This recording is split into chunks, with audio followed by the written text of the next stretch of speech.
Hello friends, welcome back to my YouTube channel unstoppable education. और आज की इस वीडियो में मैं आपको बताऊंगा कैसे आप मूवीज़ के सबटाइटल का यूज़ करके अपनी इंग्लिश को इम्प्रूव कर सकते हो। सो फ्रेंड्स, एक बहुत ही बेहतरीन तरीका है इंग्लिश सीखने का। अगर आप भी अपनी इंग्लिश को इम्प्रूव करना चाहते हो और इंग्लिश अच्छे से बोलना चाहते हो तो इस वीडियो को एंड तक ज़रूर देखना। सो फ्रेंड्स, बिना किसी देरी के शुरू करते हैं आज की वीडियो और देखते हैं आज का अपना पहला सेंटेंस। सो फ्रेंड्स, यहाँ पर ये बोल रहा है कि मेरे पास पैसे ख़त्म हो गए हैं। इसे इंग्लिश में बोलेंगे I have run out of money. I have run out of money यानी कि मेरे पास पैसे ख़त्म हो गए हैं। I have run out of money. क्या तुम सोमवार तक के लिए मुझे 100 रुपये उधार दे सकते हो? इसे इंग्लिश में बोलेंगे can you land me 100 rupee till Monday. Can you land me 100 rupee till Monday. कह रहा है कि क्या तुम मंडे तक के लिए, सोमवार तक के लिए मुझे 100 रुपये उधार दे सकते हो? Can you land me 100 rupee till Monday. मुझे सच में पैसों की बहुत सख्त ज़रूरत है। I really need the money very badly. I really need the money very badly यानी मुझे सच में पैसों की बहुत सख्त ज़रूरत है। I really need the money very badly. ये कह रहा है कि मेरे पास सिर्फ 800 रुपये हैं। इसे इंग्लिश में बोलेंगे 800 rupees is all I have. 800 rupees is all I have. कह रहा है कि मेरे पास सिर्फ 800 रुपये हैं। 800 rupees is all I have. मुझे शादी के लिए ड्रेस भी खरीदनी है। I have also got to buy a dress for the wedding. I have also got to buy a dress for the wedding. कह रहा है कि मुझे शादी के लिए ड्रेस भी खरीदनी है। I have also got to buy a dress for the wedding.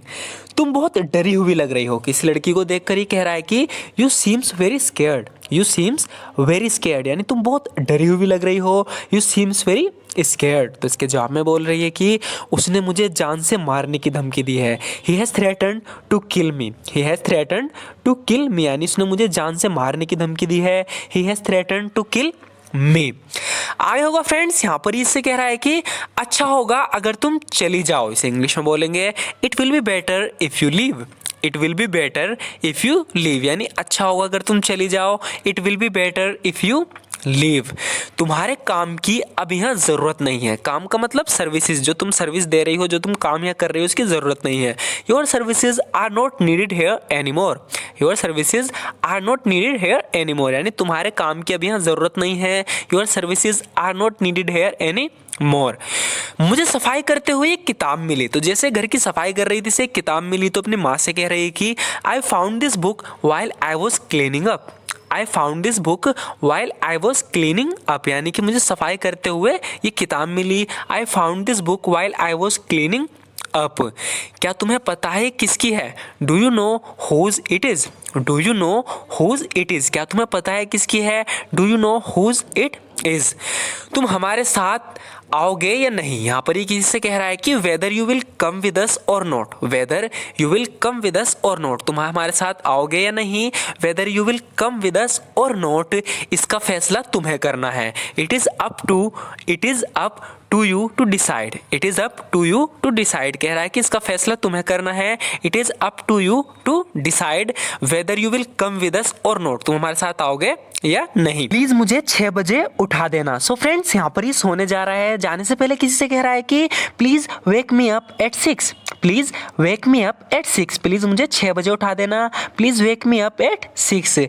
मुझे 7 बजे की फ़्लाइट पकड़नी है। I have got to catch the 7 o'clock flight.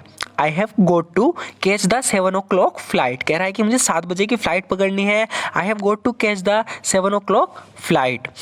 मैंने जाने का मन बना लिया है। तो कहीं जाने का इसने मन बना लिया है, फैसला कर लिया है। कह रहा है कि I have made up my mind to go. I have made up my mind to go. तो इस तरीके से हम बोल सकते हैं कि मैंने जाने का मन बना लिया है, तो हम बोलेंगे I have made up my mind to go. लगता है मुझे बुखार है। इस इंग्लिश में बोलेंगे I seem to have a fever. I seem to have a fever यानी लगता है मुझे बुखार है। I seem to have a fever. मेरा कुछ भी करने का मन नहीं कर रहा। I don't feel like doing anything. I don't feel like doing anything. कह रही कि मेरा कुछ भी करने का मन नहीं कर रहा। I don't feel like doing anything. काश तुमने डॉक्टर की सलाह मान ली होती। इसे इंग्लिश में बोलेंगे I wish you had followed the doctors advice. I wish you had followed the doctors advice. So friends यहाँ पर एक छोटी सी मिस्टेक हो गई है, यहाँ पर एक टाइपिंग मिस्टेक है। आई विश की बाद जो आएगा यू आएगा, आई नहीं आएगा। ये होगा I wish you had followed the doctors advice. काश तुमने डॉक्टर की सलाह मान ली होती। उसका घर यहाँ से कुछ ही किलोमीटर दूर है। तो यहाँ पर किसी का एड्रेस बता रहा है, कह रहा है कि her house is a few kilometres away from here. Her house is a few kilometres away from here. कह रहा है कि उसका घर यहाँ से कुछ ही किलोमीटर दूर है। Her house is a few kilometres away from here. तुम चाहो तो मैं तुम्हें वहां ले जा सकता हूँ। If you want I can take you there. If you want I can take you there. कह रहा है कि अगर तुम चाहो तो मैं तुम्हें वहां ले जा सकता हूँ। If you want I can take you there. देखो जो कुछ भी तुम्हें करना पड़े करो। Look do whatever you have to do. Look do whatever you have to do. कह रही है कि देखो जो कुछ भी तुम्हें करना पड़े करो। Look do whatever you have to do.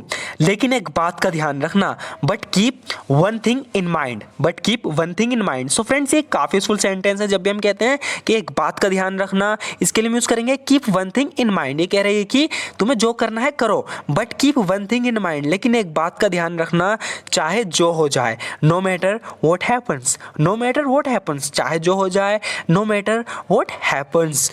उसे कभी भी सच्चाई का पता नहीं चलना चाहिए। She must never find out the truth.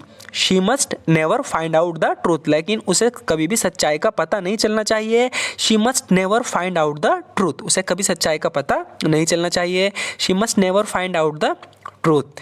विश्वास करो मेरा ऐसा कोई इरादा नहीं था। इसने इसके साथ कुछ बुरा करा, माफ़ी मांग रही है, कह रही है कि believe me I had no such intention. Believe me I had no such intention. विश्वास करो, बिलीव करो मुझ पर, मेरा कोई ऐसा इरादा नहीं था। Believe me I had no such intention. So friends आज की वीडियो में इतना ही। ज़रूर बताना आपको आज की वीडियो कैसी लगी। अगर आपको वीडियो थोड़ी सी भी यूज़फुल लगी हो तो हमारी इस वीडियो को लाइक ज़रूर कर देना, क्योंकि आपके एक लाइक से हमें मोटिवेशन मिलती है इसी तरह की वीडियोज़ बनाने की।